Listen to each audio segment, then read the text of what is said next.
Olá, meus amigos, minhas amigas, meus futuros colegas delegados, delegadas de polícia aí de São Paulo. Hoje a gente vai conversar sobre um tema que a Polícia Civil de São Paulo, concurso de delegado, ama, que é o estado de defesa e o estado de sítio. Já temos a nossa aula de intervenção federal e agora, para complementar aí nosso quadro sinótico de intervenção federal, estado de defesa e estado de sítio, falaremos agora do nosso sistema constitucional de crises.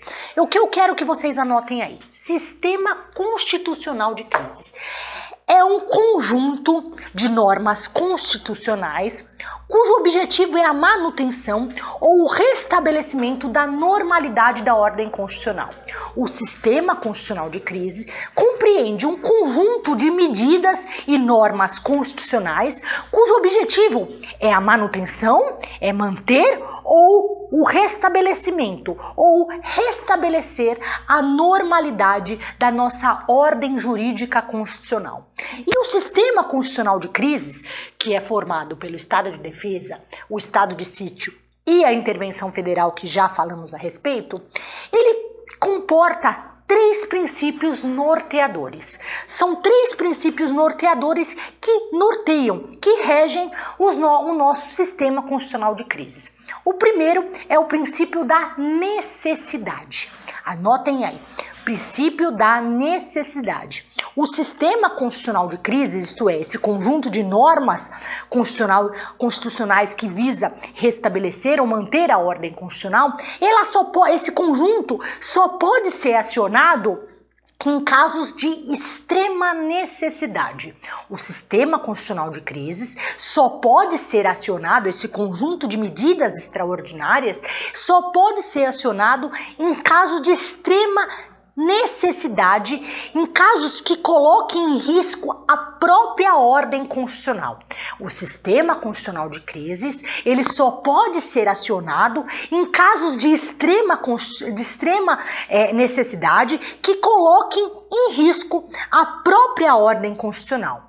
Se a gente não respeitar esse princípio da necessidade, isto é, o sistema constitucional de crise, ele é a última ratio, ele só pode ser acionado em casos de extrema necessidade que coloquem em risco a nossa ordem constitucional. Não respeitado esse princípio da necessidade, esse primeiro princípio norteador, caracterizaremos um golpe de Estado. Se a gente acionar a decretação do estado de defesa, a decretação do estado de sítio, se a gente acionar o nosso sistema de controle de crise institucional, esse conjunto de normas extraordinárias, de forma desnecessária, de forma assodada, podemos estar diante de um golpe de Estado.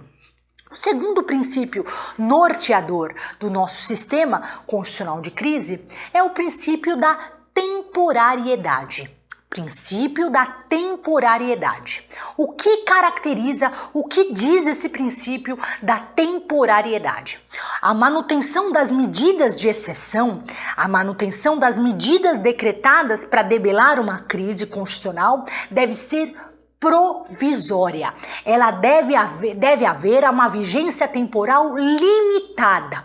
Não pode ser eterna, não pode ser permanente. Esse sistema de exceção, essas medidas de exceção, elas jamais podem ser de forma permanente, definitiva ou ilimitada, sem um prazo delimitado. O não atendimento desse princípio da temporariedade, a não observância desse prazo limitado de vigência dessas medidas extraordinárias, configura conversão do nosso regime político atual em verdadeira ditadura. A manutenção ilimitada desse sistema, das medidas de exceção, das medidas de controle, de manutenção ou de restabelecimento da ordem constitucional de forma ilimitada, de forma não provisória, transmuta o nosso regime político atual, a democracia, em verdadeira ditadura. Importantíssimo isso também. E o terceiro e último princípio que rege o nosso sistema constitucional de crise é o princípio da proporcionalidade. O princípio da proporcionalidade dispõe que as medidas adotadas para conter as crises constitucionais, elas hão de observar a proporcionalidade em sentido estrito, como um verdadeiro mecanismo de controle de eventuais excessos cometidos a pretexto de normalizar eventual situação excepcional. Então, sempre o que permeia as medidas adotadas no sistema constitucional de crise é a proporcionalidade em sentido estrito. Essa proporcionalidade, aquilo que nos parece proporcional à situação enfrentada, nunca uma medida pode ser extremamente gravosa em face de uma situação X. Tem que ser proporcional, tem que ser razoável. Há que se observar o princípio da proporcionalidade em sentido estrito. O princípio da proporcionalidade, ele funciona como um verdadeiro mecanismo de controle de eventuais excessos cometidos a pretexto de normalizar a ordem constitucional. Veja que medidas eventualmente desproporcionais à situação de crise enfrentada, ela pode caracterizar abuso de poder. Então, sempre as medidas adotadas, elas têm que ser proporcionais à situação de crise enfrentada naquele momento. Veja também, os sistemas condicionais de crise, o estado de defesa, o estado de sítio, ao lado da nossa intervenção federal, elas constituem limitações circunstanciais ao poder constituinte derivado reformador. Elas representam limitações circunstanciais que impedem que a Constituição Federal seja emendada, seja reformada no decorrer do estado de defesa, estado de sítio e intervenção federal. Isso está previsto no artigo 60, parágrafo 1º da Constituição Federal. A Constituição Federal não poderá ser emendada, não poderá ser objeto de reforma durante a vigência de estado de defesa, estado de sítio e intervenção federal. Certo? Fizemos aí então um panorama genérico aí dos nossos princípios, um breve introito do que estudaremos agora em seguida, e agora vamos entrar propriamente dito nos dois principais mecanismos de enfrentamento de crises institucionais, os principais mecanismos que compreendem esse regime de legalidade extraordinária de uma crise. Primeiro deles, gente, é o estado de defesa. Vamos falar um pouquinho sobre o estado de defesa. O estado de defesa, anotem, é uma medida excepcional, compreende o estado de defesa, tanto um quanto o outro. O estado de defesa e o estado de sítio são regimes de legalidade extraordinária. Vamos anotar aqui. Regime de legalidade extraordinária. Ambos. Regime de legalidade extraordinário.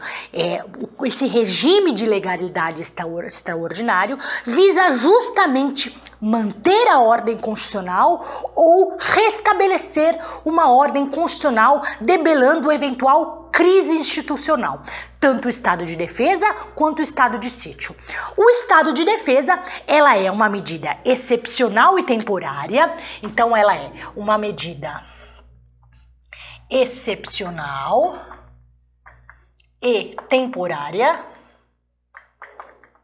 O estado de defesa, previsto no artigo 136 da Constituição Federal, é uma medida excepcional e temporária que visa restabelecer a ordem pública e a paz social. Estado de defesa é uma medida excepcional e temporária que visa restabelecer a ordem pública e a paz social. Veja, em locais restritos e determinados.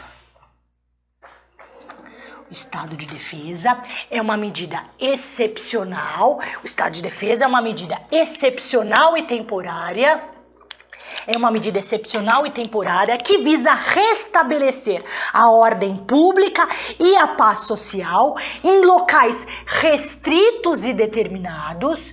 É uma medida excepcional e temporária que visa restabelecer a ordem pública e a paz social em locais restritos e determinados. Grifem isso. E qual que é a hipótese de incidência do estado de defesa? A hipótese de incidência do estado de defesa, primeira, existência, em virtude de existência de calamidade pública de grandes proporções da natureza. Primeira hipótese de incidência, então, só acompanhando o nosso quadrinho sinótico, estado de defesa, artigo 136 da Constituição Federal, é uma medida excepcional e temporária que visa restabelecer a ordem pública e a paz social em locais restritos e determinados diante, primeira hipótese, da existência de calamidade pública de grandes proporções da natureza, ou, segunda hipótese, grave e iminente instabilidade institucional. Ou diante de uma grave e iminente instabilidade institucional. São as duas hipóteses de incidência do estado de defesa. Calamidade pública de grandes proporções da natureza ou existência de uma grave e iminente instabilidade institucional. Veja, o estado de defesa, ele é decretado pelo presidente da República. O estado de defesa é decretado pelo presidente da República e veja, o presidente da República, ele, ouvido o Conselho da República e o Conselho de Defesa, então, presidente da República, diante de uma situação, de uma das duas hipóteses de incidência do estado de defesa, existência de uma calamidade pública de grandes proporções da natureza, ou existência de uma grave e iminente instabilidade institucional, ele vai ouvir, primeiramente, o Conselho de República, o Conselho da República, e o Conselho da Defesa,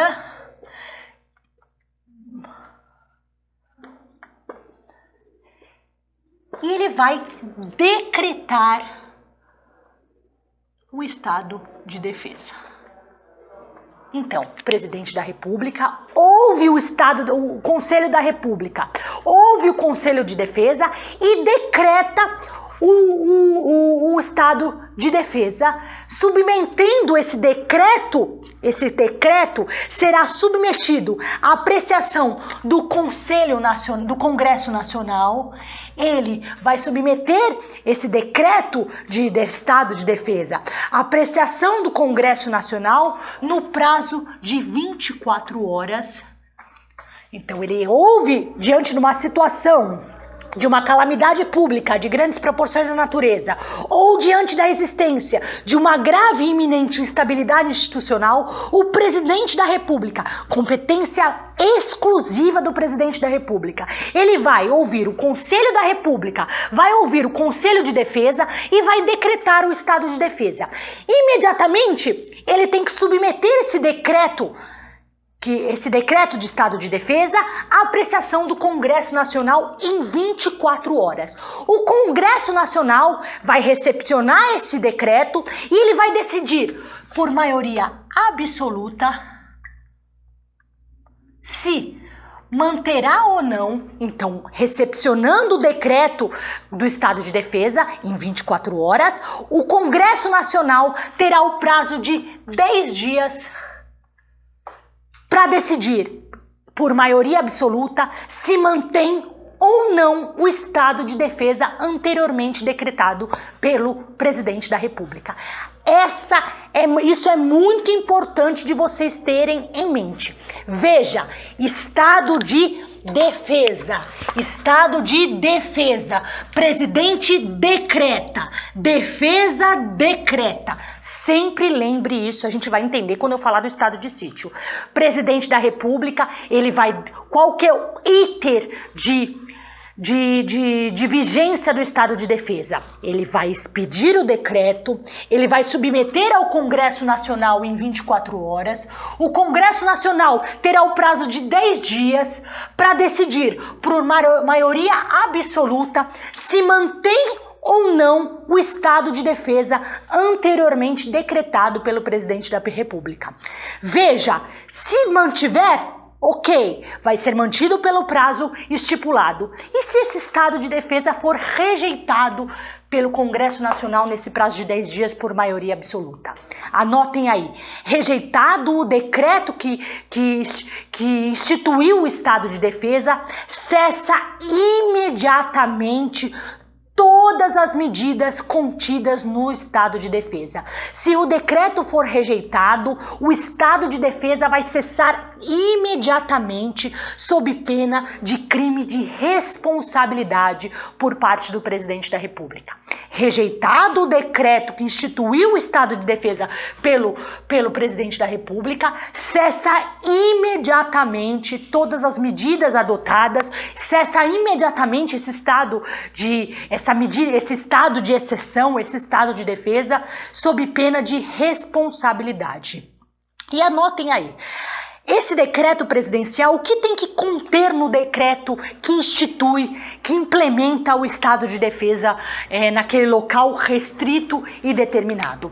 O decreto ele tem que conter as áreas abrangidas pelas medidas, quais que são, como eu falei, o estado de defesa ele incide em locais restritos e determinados. Esse decreto do presidente da República tem que mencionar de forma expressa quais serão essas áreas, esses locais restritos e determinados que serão abrangidos pela medida. Segundo, ele tem que indicar todas as medidas coercitivas que serão adotadas para debelar essa crise, para conter essa calamidade pública.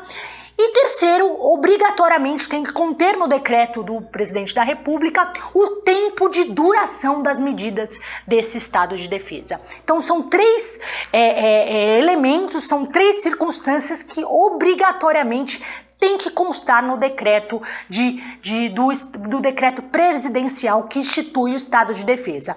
As áreas abrangidas, as medidas coercitivas adotadas e o tempo de duração dessas medidas. Vocês lembrem, logo no início da aula, o princípio da temporariedade. As medidas elas são decretadas em caráter provisório, com prazo de tempo delimitado. E quais são os direitos que essas medidas coercitivas, quais são esses direitos que podem ser restringidos durante o estado de defesa? Que direitos a Constituição prevê que podem ser restringidos, que podem ser limitados durante a vigência do estado de defesa? Primeiro, direito de reunião pode ser restrito, mesmo que em associações. Primeiro direito de reunião, mesmo que em associações. Segundo direito que pode ser restringido no decorrer do estado de defesa, o sigilo das correspondências, o sigilo das comunicações telegráficas e telefônicas. Sigilo das correspondências e o sigilo das comunicações telegráficas e telefônicas.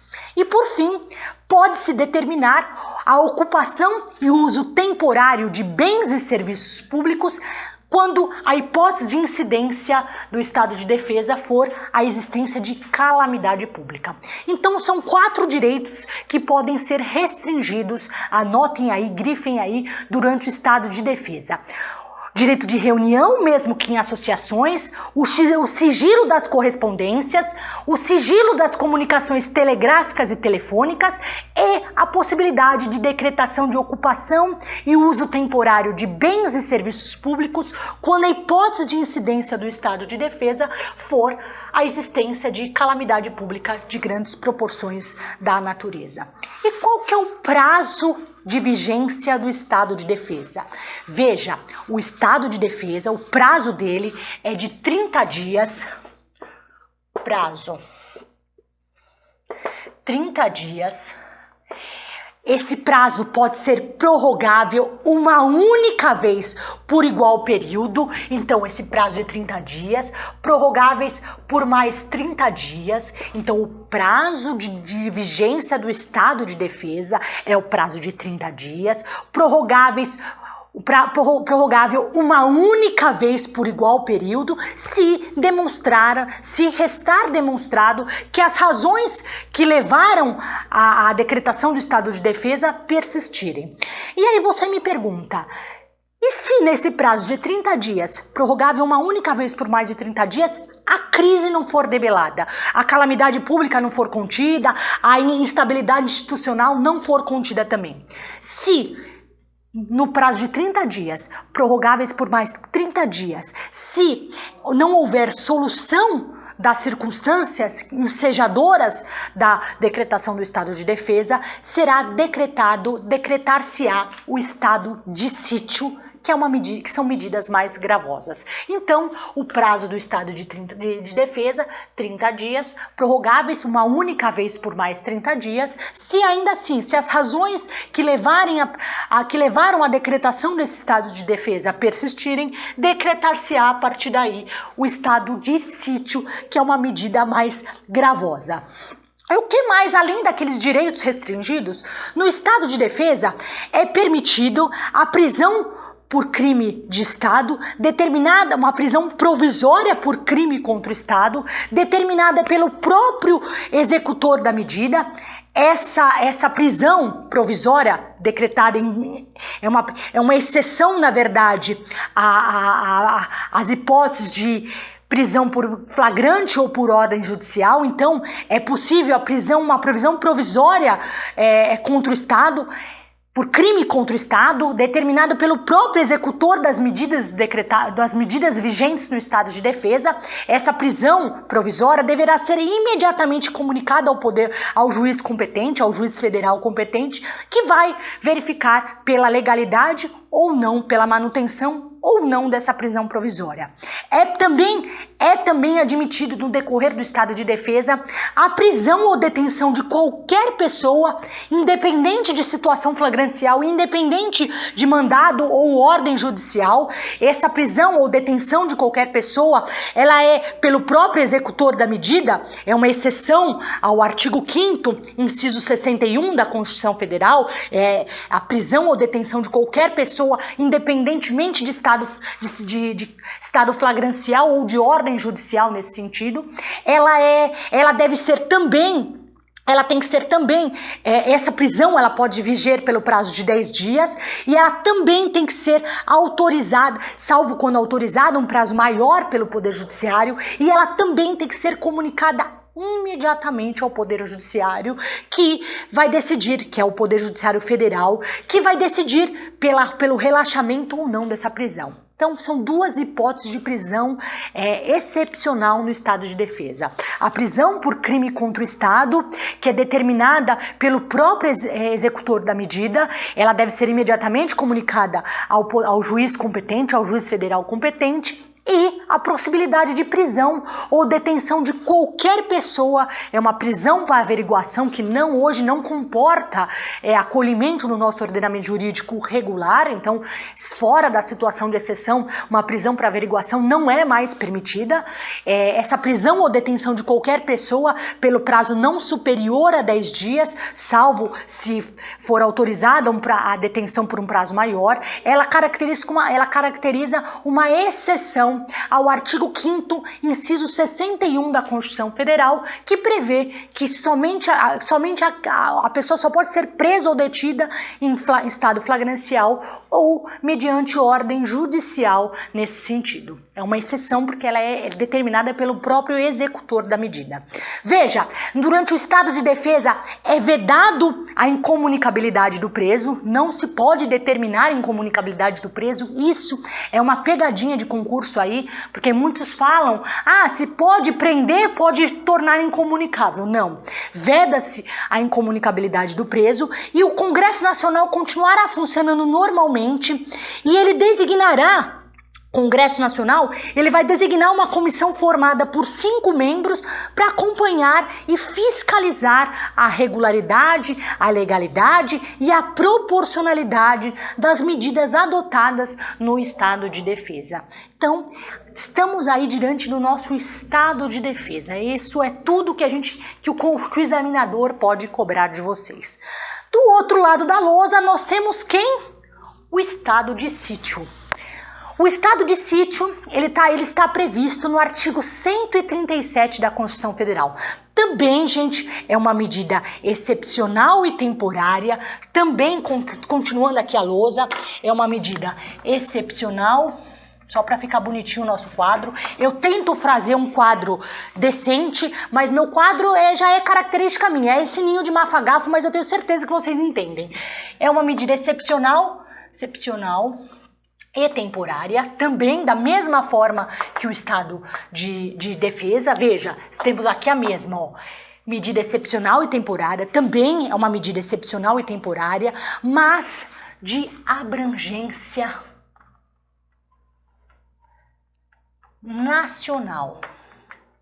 É uma medida excepcional e temporária, mas de abrangência nacional. Ela também vige por prazo certo e determinado, mas, diferentemente do estado de defesa, que essa medida excepcional e temporária, ela é em locais restritos e determinados, o estado de sítio tem abrangência nacional. Medida temporária é uma medida excepcional e temporária, também por prazo determinado, mas de abrangência nacional. E quais são as hipóteses de incidência do estado de sítio? Primeira, uma grave comoção de repercussão nacional, grave comoção de repercussão nacional, veja, abrangência nacional. Segunda hipótese de incidência, ineficácia do estado de defesa anteriormente decretado.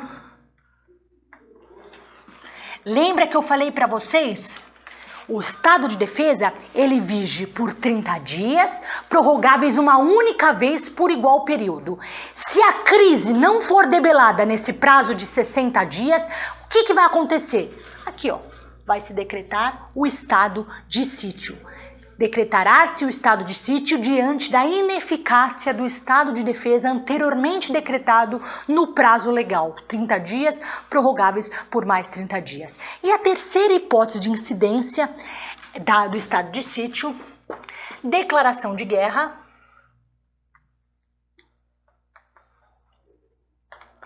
ou resposta à agressão armada estrangeira. Declaração de guerra ou resposta à agressão armada estrangeira. São as 3 hipóteses de incidência do estado de sítio. E como funciona o iter de decretação do estado de sítio? Só lembrando aqui para contextualizar, vocês lembram o que eu falei para vocês? No estado de defesa, o presidente da República, ele ouve o Conselho de República e o Conselho de Defesa e decreta o estado de defesa, submetendo imediatamente em 24 horas, nas 24 horas posterior, a apreciação do Congresso Nacional, que vai ter 10 dias para decidir se mantém ou não o estado de defesa já decretado por maioria absoluta. Lembra-se disso? E no estado de sítio? No estado de sítio, da mesma forma que ele também é decretado pelo presidente da República, da mesma forma, é decretado pelo presidente da República. O presidente da República também vai ouvir, até agora estamos igual, hein? Decretado pelo presidente da República, que também vai ouvir o Conselho de República e o Conselho de Defesa.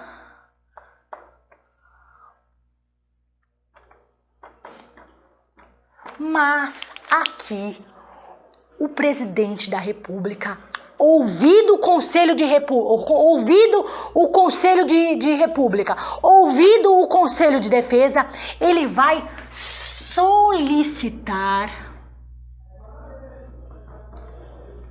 autorização do Congresso Nacional para a decretação do estado de sítio.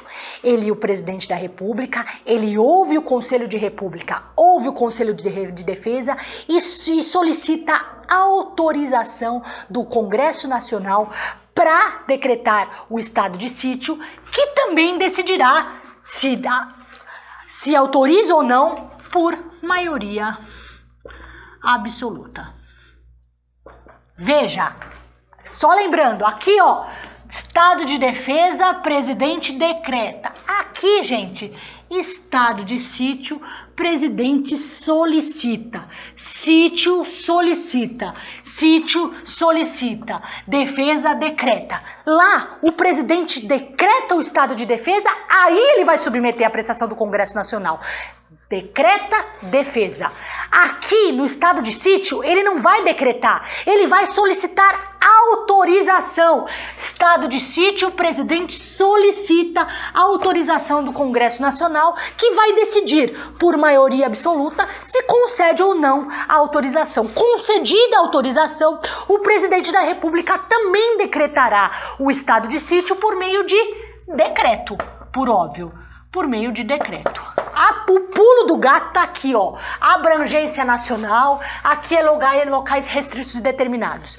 No estado de defesa, o presidente decreta e submete posteriormente à apreciação do Congresso Nacional. Aqui não. O presidente solicita a autorização do Congresso Nacional. Ele não decreta nada. Ele só vai decretar se o Congresso Nacional, por maioria absoluta, autorizar essa decretação. Se essa decretação do estado de sítio for autorizada pelo Congresso Nacional por maioria absoluta, o presidente expedirá esse decreto, também mencionará as medidas coercitivas, também mencionará o tempo de vigência, tudo certinho nesse decreto presidencial. E qual que é o prazo? Qual que é o prazo do estado de sítio? Veja, no prazo do estado de sítio, no estado de sítio decretado na hipótese 1 e na hipótese 2, isto é, estado de sítio decretado por grave comoção de repercussão nacional e por ineficácia do estado de defesa anteriormente decretado, o prazo será, como eu pus aqui, o prazo será de 30 dias. Só que aqui, lembra, no estado de defesa, ele era prorrogável uma única vez por mais 30. Se persistirem as razões, decretaria o estado de sítio. Aqui, no caso de decretação por grave comoção de repercussão nacional e ineficácia do estado de defesa anteriormente decretado, o prazo será de 30 dias, prorrogáveis tantas vezes quantas forem necessárias. Então, no estado de sítio decretado pela hipótese 1 e 2, o prazo será de 30 dias, prorrogáveis tantas vezes quantas forem necessárias. E se o estado de sítio for decretada com base na hipótese terceira, declaração de guerra ou resposta à agressão armada estrangeira. Neste caso, o estado de sítio perdurará enquanto durar a guerra ou a agressão armada. Então, quanto ao prazo, temos dois períodos distintos no estado de sítio. Se o estado de sítio for para conter uma grave comoção de repercussão, para debelar uma grave comoção de repercussão nacional, ou for decretado em virtude de ineficácia do estado de defesa anteriormente decretado pelos prazos de 30 mais 30 dias, o prazo do estado de sítio será inicialmente de 30 dias, só que a prorrogação é ilimitada. Essa prorrogação ocorrerá quantas forem necessárias, desde que o estado de exceção ainda persista, desde que as razões que levaram à decretação do estado de sítio persistam também. E se a decretação do estado de sítio se deu por declaração de guerra ou resposta à agressão armada estrangeira, o prazo será o mesmo prazo da guerra, ela perdurará pelo tempo da guerra ou pelo tempo da vigência da agressão armada. E quais os direitos que são restringidos? Quais os direitos que são restringidos durante o estado de sítio? Primeiro direito restringido durante o estado de sítio, os direitos que podem ser restritos durante o estado de sítio. Obrigação de permanência em determinado estado. O presidente da República pode, no seu decreto que institui o estado de sítio, dizer que ninguém entra e sai do país. Obrigação de permanência. Segundo, possibilidade de detenção em edifícios não específicos para isso. Então vamos dizer, eu posso transformar aqui o Depol numa cadeia, onde vai ser detidos aqueles indivíduos que atentem contra o Estado Democrático de Direito, por exemplo. Então, possibilidade de detenção em edifícios não específicos para isso. Terceiro, restrição à inviolabilidade de correspondência, ao sigilo das comunicações telefônicas, às comunicações telegráficas, à liberdade de imprensa, radiodifusão e televisão. Então, restrição à inviolabilidade de correspondência, ao sigilo das comunicações telefônicas e telegráficas, à liberdade de imprensa, radiodifusão e televisão. Suspensão da liberdade de reunião também é possível no estado de sítio. Busca e apreensão domiciliar independentemente de ordem judicial, também é preciso. Veja, são medidas muito mais extremadas no estado de defesa do que no estado de sítio. E, por fim, a possibilidade de intervenção em empresas de serviço público e requisição de bens públicos ou particulares. São medidas mais extremadas. Me acudiu agora uma questão que eu acabei não falando. E se essa solicitação de autorização do presidente da República ao Congresso Nacional para a decretação do estado de sítio, se essa solicitação for efetuada durante o recesso parlamentar? Se o parlamento estiver, se o nosso Congresso Nacional, o nosso parlamento estiver em recesso, exatamente nesse período em que o presidente da República solicita essa autorização. Se a autorização para o estado de sítio for solicitada durante um período de recesso parlamentar, o Congresso Nacional convocará uma sessão extraordinária em 5 dias para resolver sobre essa autorização ou não. Então, se a decretação do estado de defesa pelo presidente da República, se a autorização para a decretação do estado de sítio pelo presidente da República for solicitada durante o recesso parlamentar, o Congresso Nacional convocará uma sessão extraordinária em 5 dias. Da mesma forma que no estado de defesa, no estado de sítio, o Congresso Nacional também funcionará normalmente, também funcionará sem nenhuma intercorrência.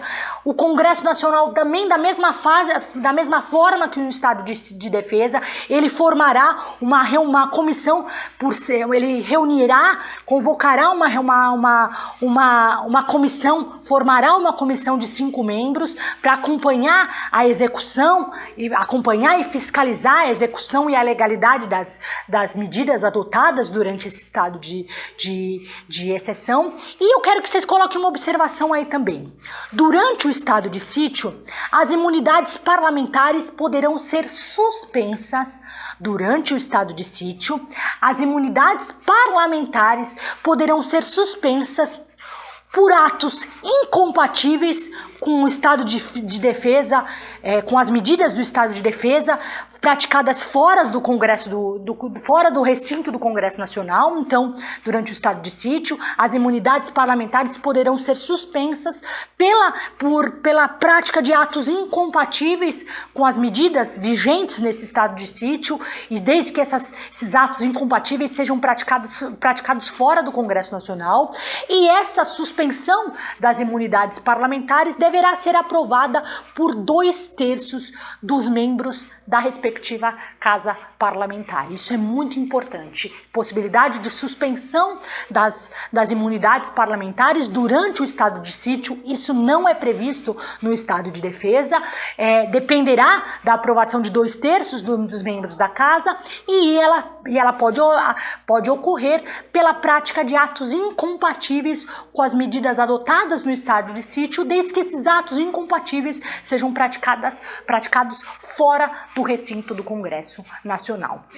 Certo, gente? Temos aí então o estado de sítio, estado de defesa, o nosso quadrinho comparativo conhecido como Ninho de Mafagafo, mas espero que tenha solucionado todas as dúvidas. Tema importante em concurso de delegado, é um tema um pouco teórico, mas é importante. Polícia Civil adora estado de defesa e estado de sítio.